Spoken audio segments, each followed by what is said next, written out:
Welcome to Theology Thoughts. Last time we began moving towards understanding how do we know anything about theology, about the study of God. And we wanted to move in a direction of understanding that the Bible is our foundation for understanding all truth about God that He has revealed to us.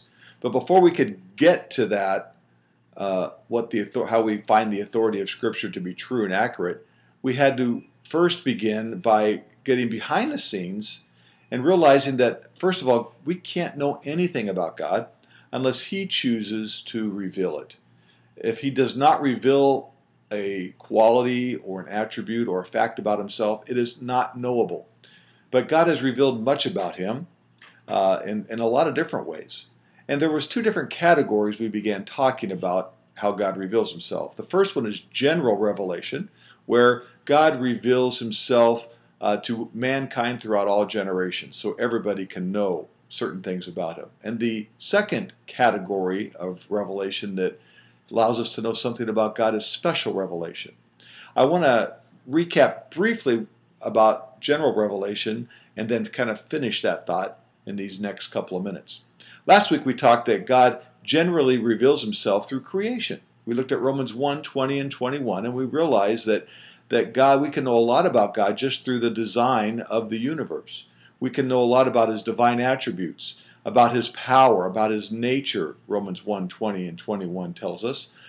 Just as we look at how things fit together, we can see that God is thoughtful, that He is a great engineer, that He is creative, that He engages His creation by putting His thumbprint upon certain things. I think about God being fun when I think about animals like the duck-billed platypus and how kind of leftover parts from several different animals seem to have been stuck together and made into this wonderful animal that lives in Australia. So God reveals Himself through creation, and Romans 1, 20 and 21 says, so that we are without excuse. There's no excuse for us not to know that there is at least a designer because of how intricate and wonderful the world is. The second way that God reveals Himself generally to all men for all time is through our conscience, that man has a conscience. And again in Romans chapter 1, talks to us about how man's conscience is a way that we know that there is a God, that He has revealed some things to us. Here's what the Scriptures say in Romans chapter 1, 13 through 16. For merely listening to the law doesn't make us right with God. It is obeying the law that makes us right in His sight. Even Gentiles who do not have God's written law show that they know His law when they instinctively obey it without having heard it. They demonstrate that God's law is written in their hearts for their own conscience, and thoughts either accuse them or tell them they are doing right. So God lets us know, just by the fact that we know right from wrong, that it's pretty universal, right and wrong, that we know and practice in almost all cultures and all generations.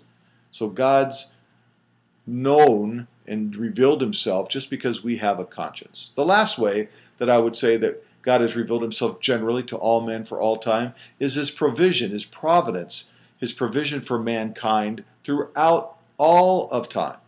In Acts chapter 14, verse 17, we find this: He never left them without evidence of Himself and His goodness.